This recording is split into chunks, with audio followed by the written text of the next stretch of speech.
तो आप सबका आज की इस प्रेस वार्ता में स्वागत है। मेरे साथ आज की इस प्रेस वार्ता में हमारे माननीय विधायक श्री नीरज नैयर जी और जिलाधीश महोदय दीप यादव साहब, राजीव कौशल जी, धर्म सिंह पठानिया जी, करतार जी मौजूद हैं और मीटिंग में भी मौजूद रहे। आज ये जो हमारी सरकार बनने के बाद, अध्यक्ष बनने के बाद, ये पहला डिस्ट्रिक्ट लेवल का रिव्यू मीटिंग था और इस रिव्यू मीटिंग के माध्यम से हम ये जानकारी हासिल करना चाह रहे थे कि ज़िले में कहाँ कहाँ किस स्तर के ऊपर जो वस्तु स्थिति है वो क्या है।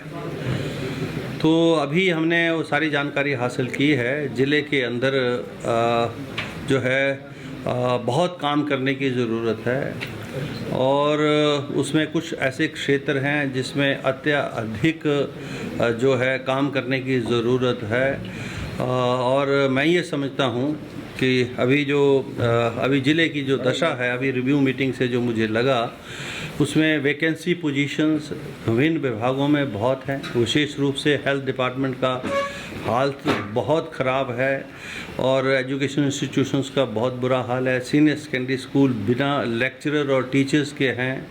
ये दशा बहुत दयनीय है और ये चिंता का विषय है। और पिछले 5 वर्षों में यहाँ पर भारतीय जनता पार्टी की सरकार रही है और मुझे दुख और खेद से ये बात बोलनी पड़ रही है कि पोस्टें नहीं भरी गई हैं। मेडिकल कॉलेज की दशा बहुत बुरी है। गाइनोकोलॉजिस्ट यहाँ है नहीं मेडिकल कॉलेज में कोई भी।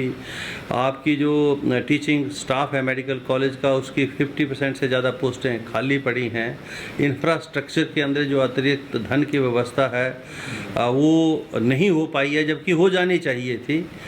तो ये विषय बहुत गंभीर है, चाहे वो शिक्षा का है और सारे चुनाव क्षेत्रों में, ज़िले में हर जगह पानी बिजली की व्यवस्था को भी ठीक करने की बहुत ज़्यादा ज़रूरत है। आज हमने इस रिव्यू मीटिंग में कुछ निर्णय लिए हैं। ये गवर्नमेंट ऑफ इंडिया के द्वारा घोषित है, यानी इसमें विकास की कमी है और विकास की अधिक आवश्यकता है। अगर विकास की अधिक आवश्यकता है तो विकास करने और करवाने के लिए फंड्स की भी ज़रूरत है।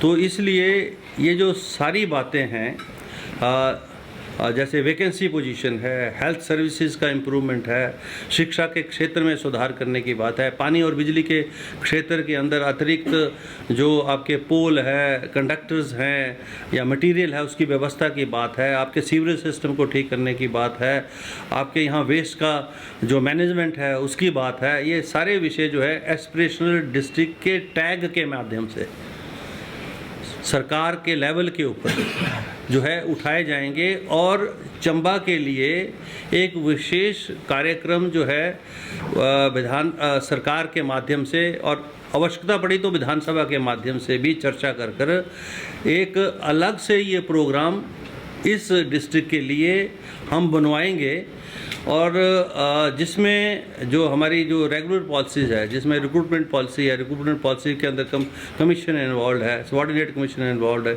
आउटसोर्स सर्विसेज इन्वॉल्व है। हम ये चाहेंगे कि वैकेंसी पोजीशन को फौरी तौर पर भरने के लिए एक समय में हमने बहुत सारे ऐसे निर्णय लिए थे, उसी ही तर्ज के ऊपर ऐसे निर्णय लिए जाएं जिससे जो वैकेंसी पोजीशन हेल्थ सर्विसेज में हैं, एजुकेशन में हैं या पीडब्ल्यूडी विभाग में हैं, जिनको जो है अस्थायी रूप से उन वैकेंसियों को जो है इसी डिस्ट्रिक्ट लेवल के ऊपर भरने की कोई योजना बनाई जाए, ताकि वो वैकेंसी पोजीशन जो है भरी जाएगी तो उससे जो है काम करने की गति बढ़ेगी। तो ऐसा जो है इस मीटिंग के माध्यम से जो फीडबैक मिला है और इसको हम स्टेट लेवल के ऊपर माननीय मुख्यमंत्री जी से चर्चा में लाएंगे और जो टॉप ब्यूरोक्रेसी है, चीफ सेक्रेटरी, उस लेवल पर डिस्कस करके एक अलग प्रोग्राम जो है चंबा जिला के लिए एस्पिरेशनल डिस्ट्रिक्ट के रूप में हम बनाने का प्रयास करेंगे, जिसमें स्टेट का जो योगदान होगा वो स्टेट करेगी और जो केंद्र का योगदान होगा उसको हम केंद्र के साथ टेकअप कर कर जो है पहले ये जो है सारे डिपार्टमेंट्स की पोजीशन को इम्प्रूव करेंगे और उसमें फिर जो अतिरिक्त जो इंफ्रास्ट्रक्चर क्रिएशन की बात है, सड़क सुविधा से जोड़ने की बात है, जो पानी की व्यवस्था सुधार करने की बात बात है, सीवरेज सिस्टम को ठीक करने की बात है, हॉर्टिकल्चर और एग्रीकल्चर को जो है माइक्रोस्कोपिकली देखने की बात है, डाइवर्सिफाइड एग्रीकल्चर की बात है, फ्लोरिकल्चर की बात है, टूरिज्म की दृष्टि से जो है इस क्षेत्र को विकसित करने की बात है। इसके लिए एक जो है विस्तृत प्रोग्राम एक हम बनाने की कोशिश करेंगे और समय अवधि के ऊपर, क्योंकि चुनी हुई सरकार की आयु 5 वर्ष की होती है, उसके बाद जो है दोबारा से चुनाव में जाना पड़ता है। तो हम इस बात को महसूस करते हैं, समझते हैं, इसलिए हमारे प्लान ये नहीं होंगे कि अब 2048 में ये होगा, 2050 में ये होगा, वो तो होगा, लेकिन हम इन 5 वर्षों में क्या कर पाएंगे, हमारी सोच उसके ऊपर केंद्रित होगी और ऐसे ही प्रयास प्रदेश सरकार करेगी, क्योंकि माननीय मुख्यमंत्री जी ने ये कहा है कि हम व्यवस्था परिवर्तन हिमाचल प्रदेश में लाएंगे। तो व्यवस्था परिवर्तन है कि हमारे काम करने के तौर तरीके में हम बदली लाएंगे और बदल कर ऐसा प्रोग्राम देंगे ताकि हम उसके सार्थक परिणाम हिमाचल प्रदेश की जनता को मिल सकें। और उस दृष्टि में चंबा जिला जो है विशेष रूप से, क्योंकि एस्पिरेशनल है, डेवलपमेंट के लिए अतिरिक्त यहाँ पर जो आवश्यकता है वो हम करेंगे। ऐसा विश्वास मैं आप मीडिया के माध्यम से चंबा के समस्त हमारे जो साथी हैं उनको देना चाहूँगा। उनका आभार भी व्यक्त करना चाहूँगा कि उन्होंने भी हिमाचल प्रदेश में कांग्रेस सरकार के गठन में यहाँ से 2 सीटें देकर जो है हिमाचल प्रदेश में जो व्यवस्था परिवर्तन मुख्यमंत्री जी करने जा रहे हैं उसमें योगदान दिया है। और हमको पूर्ण आशा है और हमें विश्वास भी है कि हम अब जो है अध्यक्ष के रूप में और यहाँ विधायक के रूप में अपनी जिम्मेवारी का निर्वहन करते हुए अपने जिले में जो हमारी मुश्किलातें हैं उनको दूर करने का प्रयास करेंगे। धन्यवाद। इससे पूर्व मेरे पास जिम्मेवारी कोई थी नहीं, विधायक के रूप में काम करता था, विषयों को विधानसभा में उठाता था, सरकार के समक्ष रखता था, प्लानिंग की मीटिंग, प्रायोरिटीज़ की मीटिंग में रखता था और कुछ बातें हुई हैं उसमें, जैसे वर्ल्ड बैंक फंडेड प्रोजेक्ट्स के अंदर मैं द्रमण सिउंता की सड़क को डुलवाया और वो बनी भी, आज ने देखी होनी 22 किलोमीटर बनी हुई सड़क जो है उसकी दशा डबल लेनिंग है और उस मुकाबले की सड़क अभी डिस्ट्रिक्ट में कहीं है नहीं है।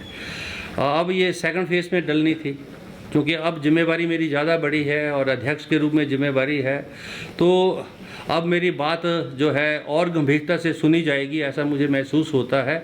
इसलिए मैंने निश्चय किया है कि ये जो टनल है और चंबा चौड़ी जोत रोड है जिसको वाइडन करने की ज़रूरत है, सिउंता से लेकर लाडू तक की सड़क का इम्प्रूवमेंट डबल लेन करने की ज़रूरत है। हमने अभी चर्चा भी की है सवेरे जिलाधीश महोदय के साथ कि अभी भी जो नेशनल हाईवेज डिक्लेयर हुए हैं और अब तो पीएमओ ने ले ली उसकी पावर, लेकिन उसमें जो 9 बचे हुए नेशनल हाईवेज हैं जो चर्चा में हैं उसमें से जो है हमारा हटली से लेकर किलाड़ तक बाया चंबा जोत जो है सड़क अभी तक है।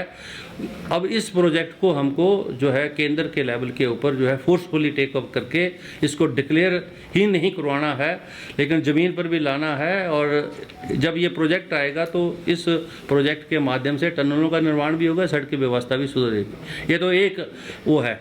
अगर ये नहीं हो पाया तो हम देखेंगे स्टेट लेवल के ऊपर जो है इसके लिए धन की जो है कहाँ से व्यवस्था करनी है, कि कैसे इसको आउटसोर्स करना है। और लेकिन टनल निर्माण के काम को इन 5 वर्षों के अंदर शुरू तो करवाया ही जाएगा, लेकिन कंप्लीट करने के लिए भी सार्थक कदम उठाए जाएंगे। मैं तक सीमित रहो, आप भारत जोड़ो में कहाँ चले गए आप? का भला होगा आपके रहते, क्योंकि भटियात की तो आपने बड़ी बातें कही थी जब आप आए सर विधानसभा अध्यक्ष बन के, आपका बहुत अच्छा स्वागत हुआ। उस दौरान आपने मैक्सिमम बातें जो कही वो सिउंता, चुवाड़ी और भटियात पर फोकस रही और टनल के अलावा और कुछ चंबा को लेकर ज़्यादा बातें नहीं कही। तो चंबा का भला होगा आपके रहते?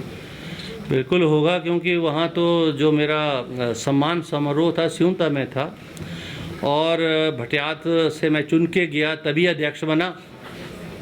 आप तो मुझे चुन के नहीं भेज रहा था आपका चैनल तो, और जिसको चुन के भेज रहे थे उनकी दशा आपने देख ली। लेकिन चूँकि अब चुन के भेजा है इसलिए मेरी जिम्मेवारी मेरे चुनाव क्षेत्र के प्रति अतिरिक्त है। ये बात मैंने वहाँ भी कही, यहाँ भी कह रहा हूँ। अब ये विधायक का चंबा से इनकी अतिरिक्त जिम्मेवारी है। एज ए विधायक इनकी जिम्मेवारी चंबा जिला के लिए संपूर्ण के लिए है और एज ए अध्यक्ष मेरी हिमाचल प्रदेश के प्रति सारी जिम्मेवारी है और चंबा जिला के लिए विशेष जिम्मेवारी है। वो मैंने वहाँ भी कहा, यहाँ भी कह रहा हूँ, और उस जिम्मेवारी का निर्वहन करूँगा मैं, चाहे वो भरमौर चुनाव क्षेत्र हो, चाहे चुराह हो, चाहे तीसा हो, और मैं अपनी जो है जिम्मेवारी निभाना जानता हूँ और काम करवाना भी जानता हूँ सर अभी, क्योंकि उसके लिए हमने एस्पिरेशनल डिस्ट्रिक्ट होने के नाते यहाँ जो वैकेंसी पोजीशन है उसको फौरी तौर पर भरने के लिए, जो मेडिकल कॉलेज है उसको सुधार करने के लिए अतिरिक्त जो धन यहाँ पर आना चाहिए या जो बजट सैंक्शनड है वो मिलना चाहिए, उसके लिए हम प्रयास करेंगे। स्टेट लेवल के ऊपर भी करेंगे और केंद्र के लेवल पर भी करेंगे। Personally I will take up all these issue at the government of India level. हमसे जुड़े रहने के लिए हमारे YouTube चैनल को सब्सक्राइब करें और नई वीडियो की नोटिफिकेशन के लिए बेल आइकॉन को दबाएं। अगर आप ये वीडियो Facebook पर देख रहे हैं तो लाइक जरूर करें और ज्यादा से ज्यादा शेयर करें। इसी तरह के और भी अपडेट्स के लिए फॉलो करें हमारा Instagram पेज himachal.kesari।